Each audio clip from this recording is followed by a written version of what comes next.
샬롬 할렐루야. 창세기 6장 18에서 20절입니다.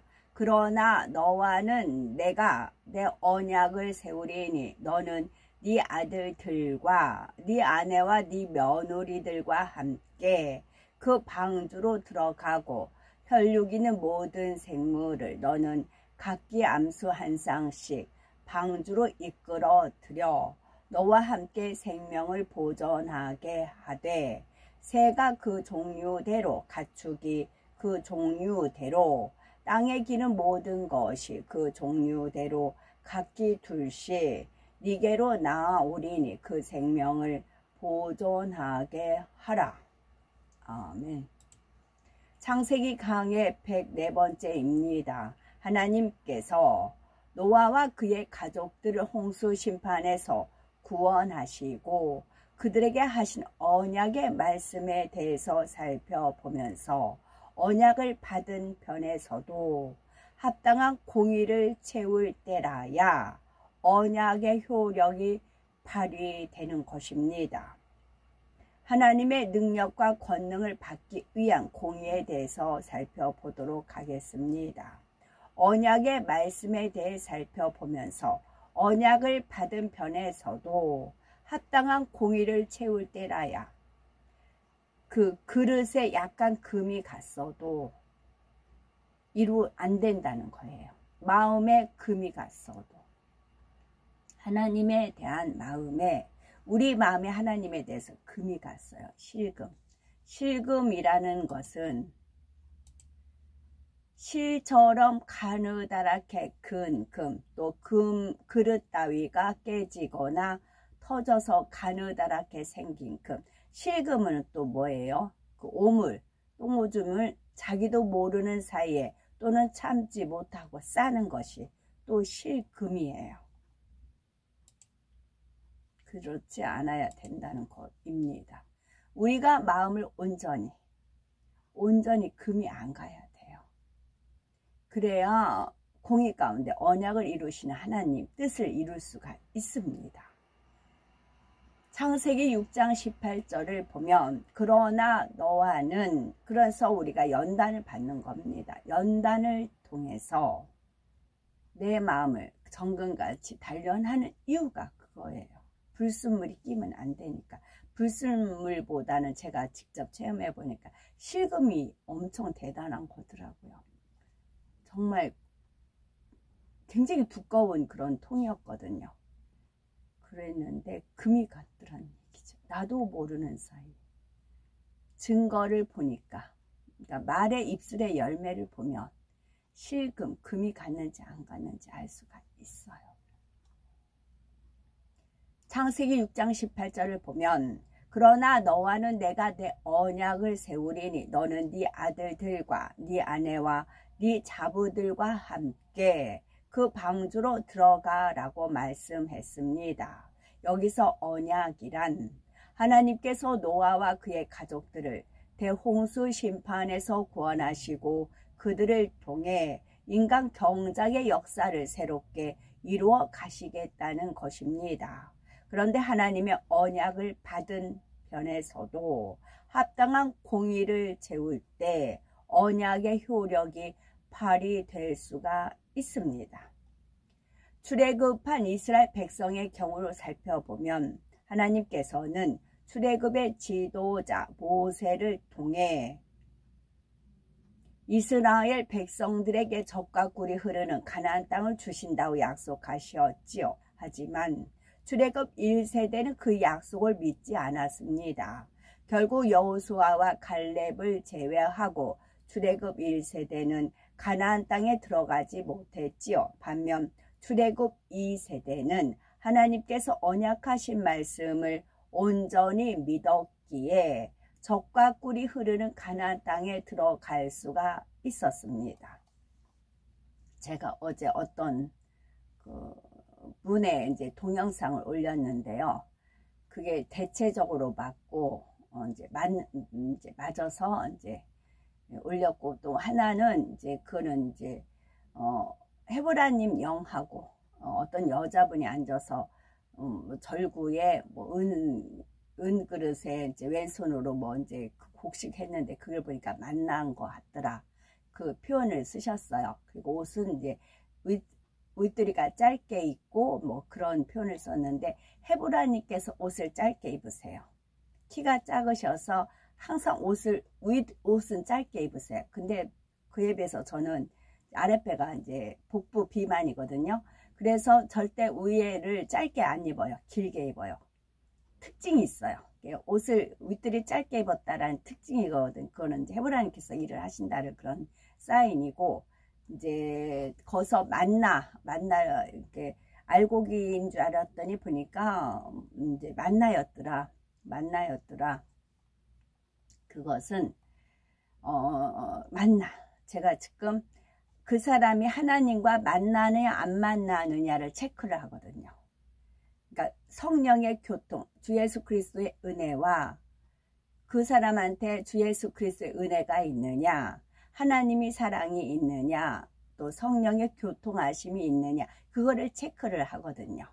그러니까 만나를 저는 하나님과 만남 그런 걸 알려주셨거든요.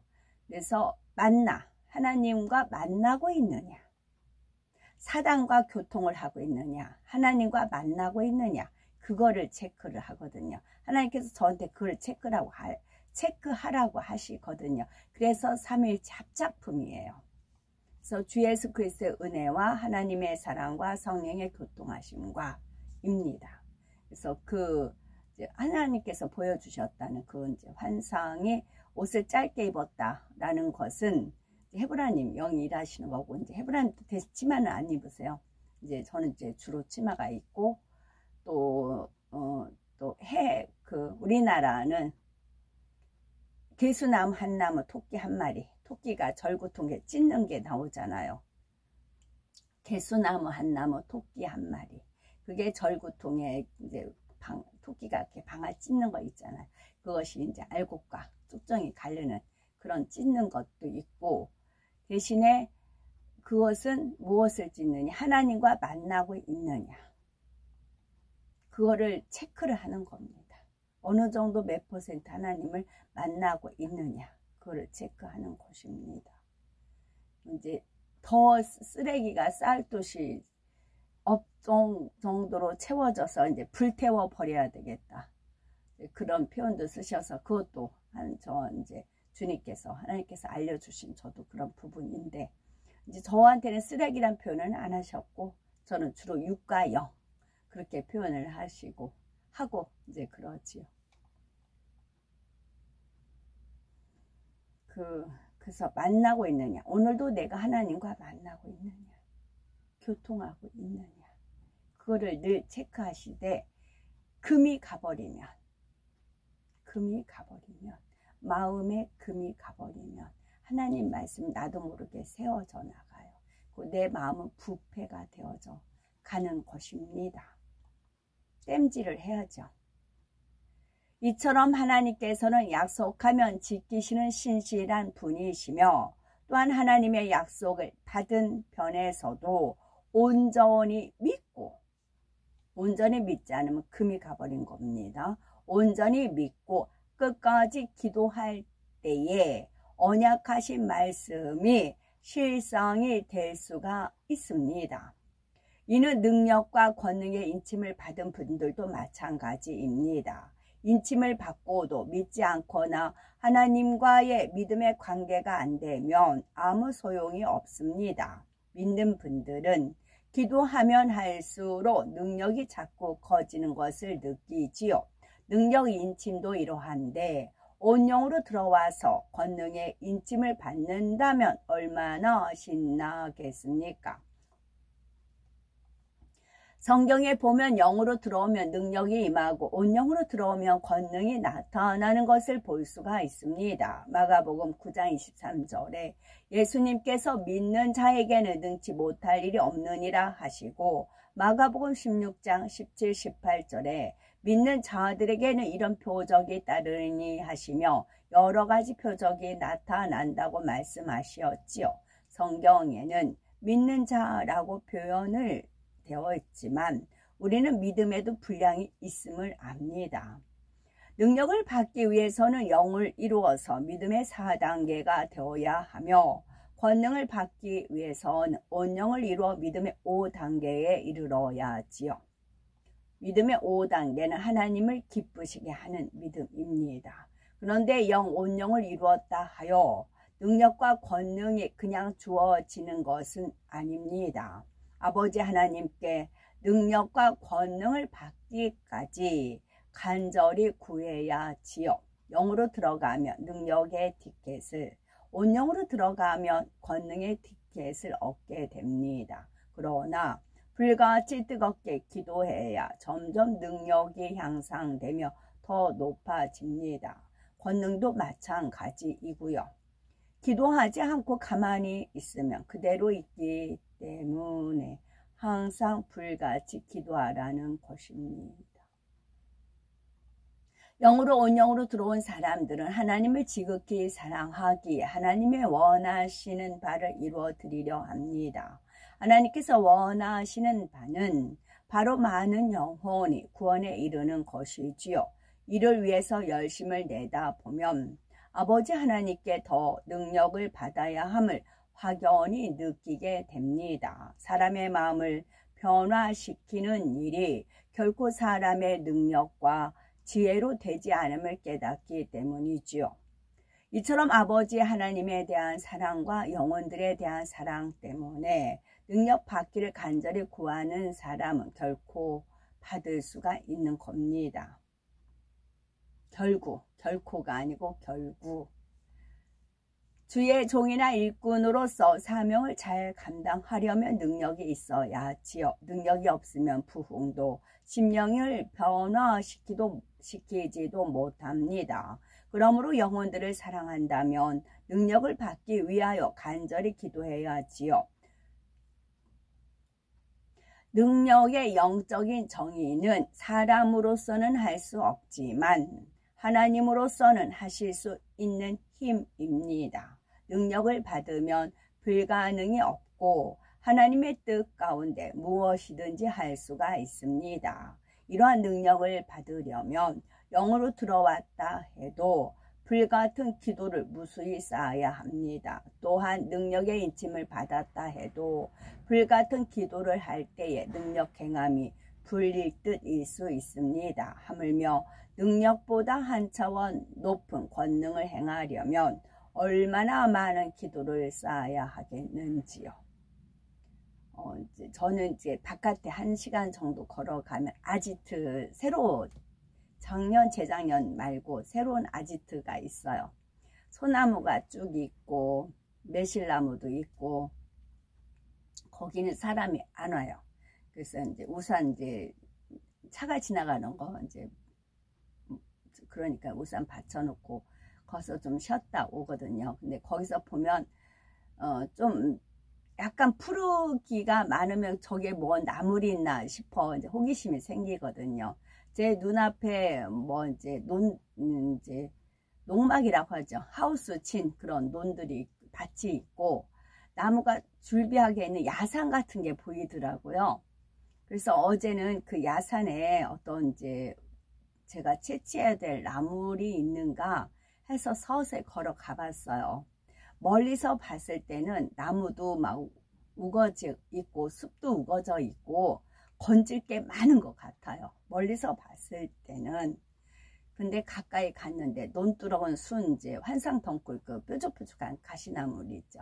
그런 것만 있고 다른 건 없더라고요. 그런 것만 있고 그 나무 거기도 풀 같은 것도 그냥 쓸데없는 풀만 우거졌어요. 먹을거리는 없더라고요. 먹을거리는 없고 그래서 근데 항상 궁금했어요. 주님, 저기는 먹을 것이 많이 있을 것 같아요. 제가 채취할 나물이 많이 있을 것 같아요. 언제 시간 나면 저기 한번 가봐야 되겠어요. 벼르고 있었어요. 그러다가 이제 간 거예요. 갔는데 겉보기하고 너무 틀린 거예요. 겉보기에는 막 나무도 좋고 풀도 막 우거져서 많이 채취할 거 있을 것 같은데 의외로 아니었어요. 나무도 그냥 별로고 소나무도 아니었고 풀도 그냥 잡풀, 완전 그냥 잡풀 뿐이었고 그래요. 저 또한 마찬가지예요. 저도 이렇게 이제 빼꼬름하게 이제 화장 진하게 하고 사진 찍지만 내 집구석은 또 아니거든요. 근데 지금은 더 이제 치울 능력이 안 돼요. 치우면 되죠. 근데 왜 그런가 싶은데 또 하나님께서 뭔가를 또 공부시켜 주려고 하시는 것 같아요. 이걸 통해서 또 남을 읽거든요. 내가 겪어야, 체험을 해야, 겪어야 하나님께서 무엇을 보여줄 때 저를 빗대서 말씀하시면 됐든 알아듣거든요. 그러신 것 같아요.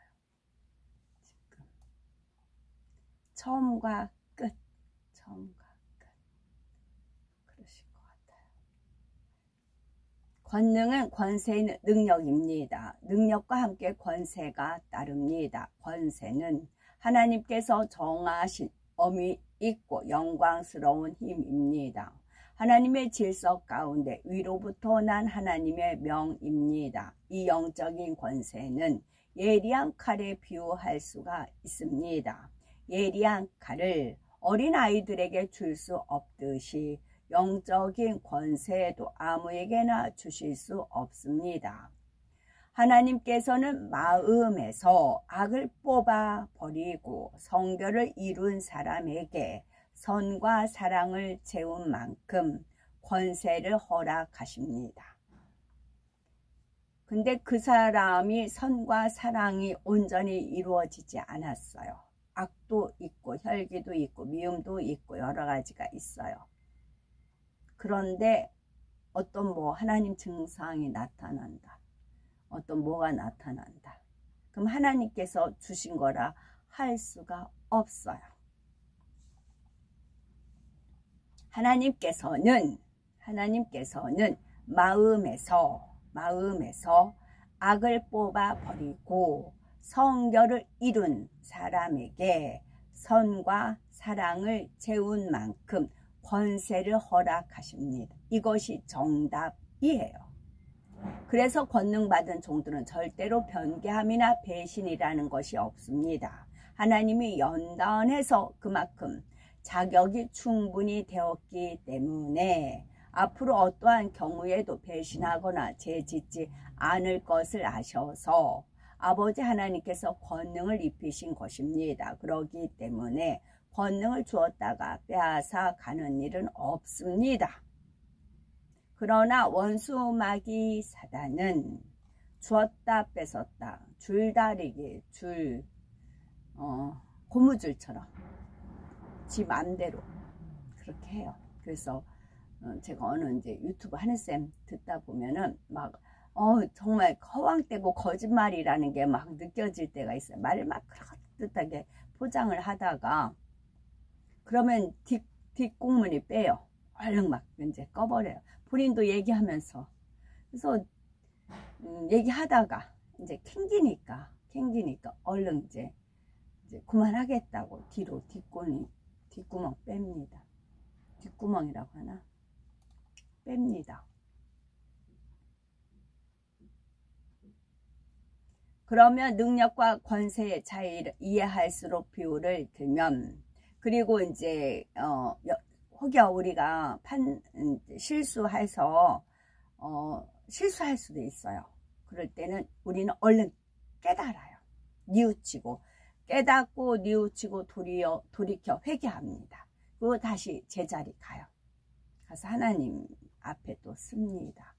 그렇게 하는 것은 또 우리한테 공부를 가르쳐 주시기 위해서입니다. 제가 착각했네요. 제가 또 잘못했네요. 제가 또 했네요 하면서 하나님 앞에 또 자복을 하지요. 그리고 나서 다시 그 부분에 대해서 통과하고 또 다른 관문이 있는 것입니다.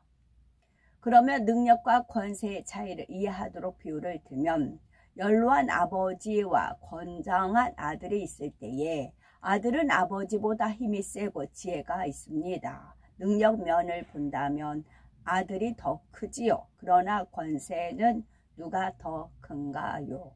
아들은 아버지의 말씀에 순종해야 하는 위치에 있기 때문에 아버지의 권세가 더 크다 할 수가 있습니다. 오늘날 질서가 파괴되는 가정에서는 아버지를 우습게 여기며 아버지 말에 순종도 안 하지만 질서가 잡힌 가정이라면 아버지의 권세가 절대적입니다. 다른 예를 들면 옛날 왕정 시대에 대국의 사신이 왕명을 가지고 속국에 가면 왕과 같은 대우를 받습니다. 사신이 가진 권세로 이런 대우를 받는 것이 아니라 왕의 권세를 가지고 대신 갔기 때문이지요. 단 왕이 사신을 선택하여 보낼 때는 아무나 보내는 것이 아닙니다. 그만한 자격을 갖춘 사람을 택하죠. 하나님께서 누군가에게 영적인 권세를 허락해 주실 때도 마찬가지입니다. 합당한 자격을 가진 이에게 허락하시지요.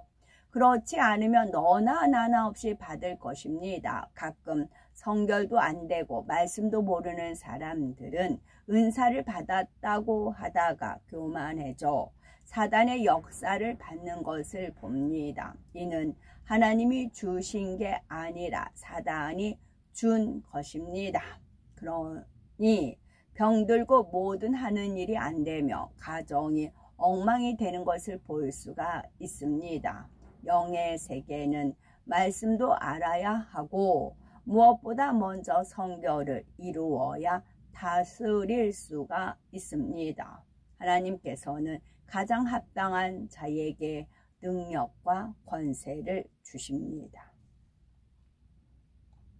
영적인 권세와 능력을 겸한 것이 바로 권능이지요. 시편 62편 11절에 이 권능을 하나님께 속한 것입니다. 곧 성부, 성자, 성령 삼위일체 하나님께서 공의에 비춰 합당한 자격을 갖춘 이들에게 권능을 허락해 주셨지요. 참고로 성결되지 않았는데도 병균에 의한 질병을 고치는 역사를 베푸는 사람이 있습니다. 이는 하나님과 영혼을 사랑하여 불같은 기도를 무수히 쌓은 사람에게 하나님께서 신유의 은사를 주신 것이죠.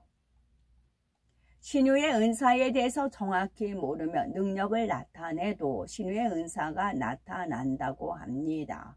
권능을 나타냈어도 신유의 은사가 강하다는 식으로 표현을 하지요. 하지만 신유의 은사는 능력과 권능과는 다릅니다. 신유의 은사는 어떤 질병과 균에 의한 것을 치료하는 것이지만 능력과 권능은 퇴화해버린 뼈, 부러진 뼈, 끊어진 힘줄 등을 기도해서 치료해 주는 것입니다.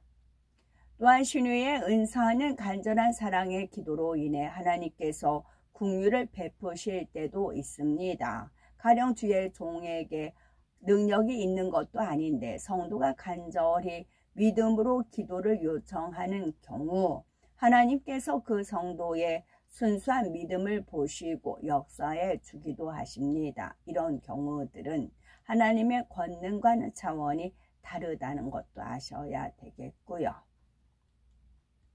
마태복음 10장 1절을 보면 예수께서 그 12 제자를 부르사 더러운 귀신을 쫓아내며 모든 병과 모든 약한 것을 고치는 권능을 주시니라 했습니다. 누가복음 6장 12절도 이 사건이 예수님께서 산에서 밤이 마치도록 기도하고 내려오신 후 있었다고 기록되어 있지요. 예수님께서는 자신을 대신하여 권능을 행할 12 제자를 택하여 세우시기 위해 먼저 아버지 하나님께 기도를 쌓으셨던 것입니다.